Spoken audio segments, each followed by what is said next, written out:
In this video, I'll show you how to remove a cluster from a 5th generation Toyota Celica T18 and also how to replace the gauges in the cluster or the bulbs. Okay, let's get started. So this right here is my Celica. It's on the jack stands. You can take a look and see these cool 6th gen arms right there. I'll probably make a separate video about it later. It's missing some parts, but it shouldn't be an issue for this tutorial. Okay, so to remove this cluster, we'll need to remove a bunch of pieces in the interior. First, we'll need to remove this trim piece at the door. I like to just grab it at the back here and push until it pops. Then you start popping all the way to the front. And finally, you need to unhook the part right here. Just like that. And now you should be able to just pull it out. Okay, that's done. Now this is normally held on by 2 screws. If you have them there, remove them. I already got them removed. Then unscrew this screw right here. This was previously hit by the trim piece we removed earlier. Then there should be 2 screws there and another 2 screws there. Now keep in mind there's usually a cover over these 2 screws. I already have that removed, but yeah, just keep it in mind. And lastly, there's one more screw there. If you removed all that, then we can pop it out like so. Unclip the speaker wire or the connector. This might look a bit different on your car, but it should be the same connector. And just get this hood latch out of there. And that's another trim piece done. Okay, next we'll remove the steering column cover. 2 screws here and 2 more here. Same kind of screws, so just a regular screwdriver there.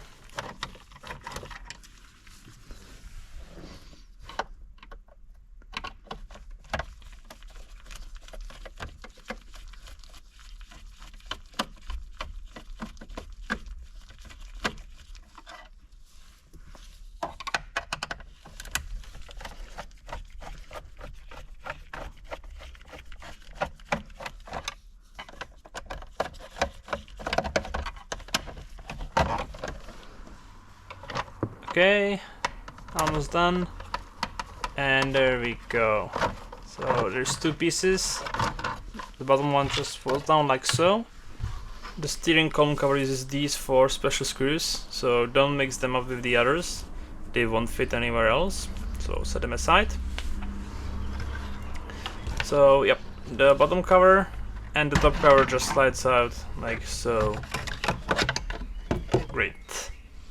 This next trim piece can be a bit tricky, so put your thumbs down, yeah, pop it up from below, like so, and then put your right hand on top and pop it out from the top as well, and then to remove it, follow this exact motion.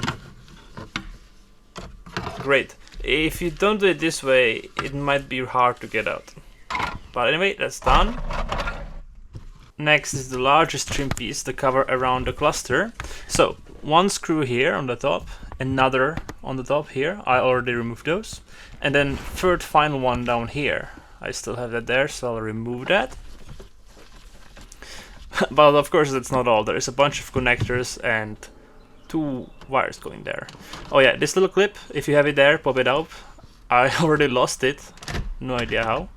Anyway, then you can pop it up from below, then put your right hand on the top of the dash like this and push up, and then with your left hand grab the trim piece and pull it out from beneath the dash. The steering column kind of blocked it, but or the steering wheel, but I think it's not that hard. Anyway, now there is 1 wire going to the heater core here. You have to push on the hook from below. Yep, now it's out, and there's also a clip. Now my camera fell down, so a little cut here. And we're back. Unfortunately, it didn't get a clear view of this, but it's not really hard to unhook the cable. It might be behind that metal piece in the back for you. I already have it out here, but it shouldn't be a problem. Just make sure it's unhooked. Then let's head over to the engine bay where the 2nd cable is. This one opens the valve to allow the coolant. So it will be hard to unhook by hand. I'll get my screwdriver, and I'm back with the screwdriver. So put it there and push, it will be really easy. And normally you can remove this by hand from the valve, but this time it was a bit hard, so I got the screwdriver yet again. Just pull, nice, and it's out. So once it's all loose, we can head over to the interior and finish removing the connectors. Drop the screwdriver. I'll need it later though. Alright, 2 connectors here, a blue one for the illumination. There's a little lever. Sometimes it might help to get a screwdriver, but I managed to get it out with my hand this time. And another one here for the fog lights. This one is usually pretty easy. Again, a lever from the top. I try to showcase the lever here. Most of these connectors, if not all, have a lever mechanism. Now for the hard part, the 3 connectors for the AC. Now this one, especially the big one, is really tough. I'll struggle with this later on, so for now I chose to go for the easier ones.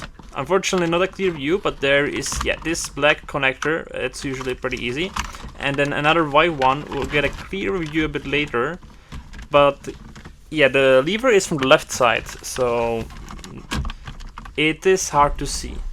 Now I'll hit my light or the flash switch a few times. That's very common during the removal. Maybe if you unhook your battery beforehand, you can avoid this. But I haven't had any issues with the electronics going bad while removing this in the past. Okay, that connector is out. You can see the lever there. And now I'll again attempt to remove the biggest one. Unfortunately, it's just not my day today. I had to get a screwdriver.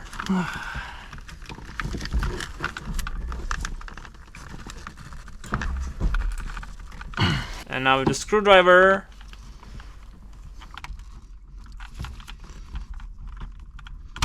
yep, it's out. Now this might damage the connector, but I don't care honestly. Now follow this motion to get this piece out. Watch out for the cables. They are pretty strong. Okay. I'll set it aside. I'll also showcase the mechanism for the cables.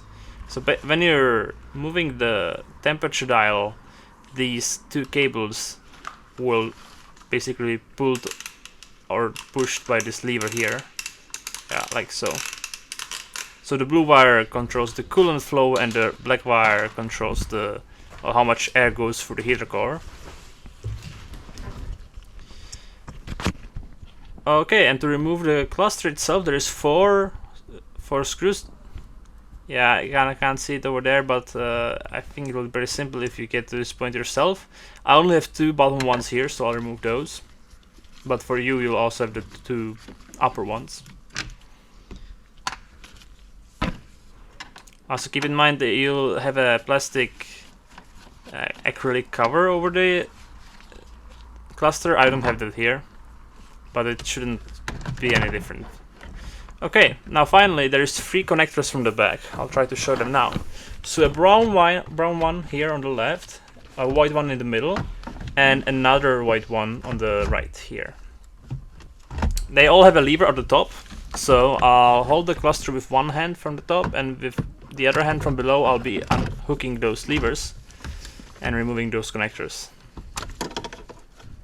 So that's 2, and now the third final one. And you can remove it this way. And we're done. The cluster is out. Took about 10 minutes for me this time, but if it's your first time, be prepared for much longer. Here's where the connectors are normally. Oof.